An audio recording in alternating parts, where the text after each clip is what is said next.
আসসালামু আলাইকুম বন্ধুরা, সাগিনা কুকিংয়ে আপনাদের স্বাগত। আপনাদের সামনে একটি নতুন ভিডিও নিয়ে চলে এসেছি। আজকে আমি বানিয়ে নেব চিকেন কোরমা। তার জন্য দেখতেই পাচ্ছেন আমি এখানে চিকেন নিয়ে নিয়েছি।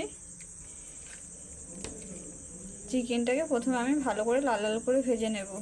চিকেনটা আমি প্রথমে হলুদের গুঁড়ো দিয়ে ভালো করে ধুয়ে নিয়েছি। চিকেনের মধ্যে প্রথমে লবণ দিয়ে দেব, লঙ্কার গুঁড়ো দিয়ে দেব আর হলুদের গুঁড়ো দিয়ে দেব। ভালো করে মাখিয়ে ভেজে নেব। কড়াই বসিয়ে দিয়েছি, দেখতেই পাচ্ছেন তেল গরম হয়ে গেছে। চিকেনগুলো এবার দিয়ে দেব।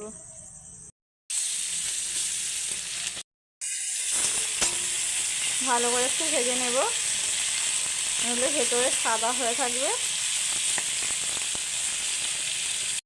দেখুন চিকেনগুলো ভাজা হয়ে গেছে, এবার তুলে নেব। এবার এই তেলে আলুগুলোকে ভেজে নেব।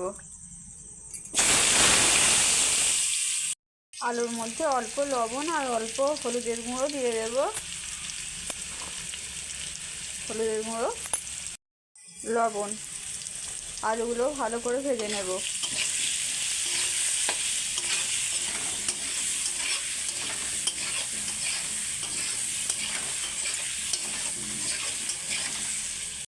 দেখুন আলুগুলো ভাজা হয়ে গেছে, এবার আলুগুলো তুলে নেব। রান্না করার জন্য কড়াই তেল দিয়ে দিয়েছি। পেঁয়াজ কুচি দিয়ে দেবো আর দুটো কাঁচা লঙ্কা চিরা দিয়ে দেবো। পেঁয়াজটাকে একটু ভালো করে ভেজে নেব। আদা রসুনের পেস্ট দিয়ে দেব। এবার মশলাগুলো দিয়ে দেব। হলুদের গুঁড়ো, লঙ্কার গুঁড়ো, আমি ঝালের পরিমাণটা একটু বেশি দিচ্ছি, আপনারা আপনাদের পরিমাণ মতন দিয়ে দেবেন। লবণ, জিরের গুঁড়ো, ভালো করে মশলাগুলো একটু নেড়ে নেব। অল্প জল দিয়ে দেব, দিয়ে একটু কষে নেব যাতে মশলার গন্ধটা না বার হয়।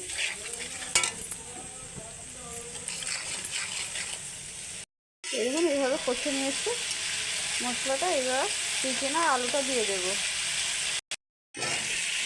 ভেজে রাখা চিকেন আর আলুটা দিয়ে দিয়েছি, এবার একটু ভালো করে কষে নেব। আপনারা বাড়িতে একবার এইভাবে চিকেন কোরমা বানিয়ে দেখবেন, খেতে অসাধারণ হয়। আর আমার ভিডিওটা ভালো লাগলে অবশ্যই লাইক সাবস্ক্রাইব করে আমার পাশে থাকবেন।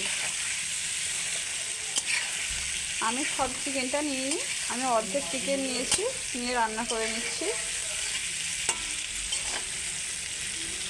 অল্প অল্প জল দিয়ে ভালো করে কষে নেব, কারণ যে কোনো তরকারি ভালো করে কষলে টেস্টটা ভালো আসে। তাই আমি ধৈর্য ধরে একটু ভালো করে কষে নেব।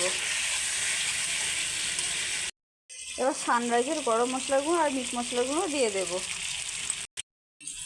বাড়িতে থাকা খুব কম উপকরণে আপনারা এই চিকেন কোরমা বানিয়ে নিতে পারবেন। ভালো করে একটু কষে নেব।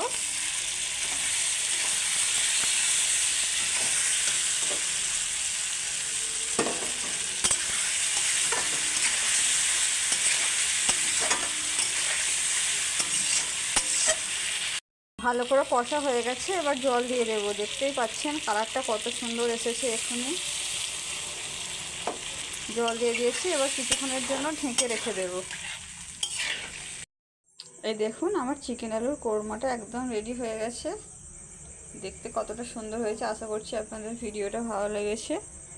ভালো লাগলে অবশ্যই কমেন্ট করে জানাবেন।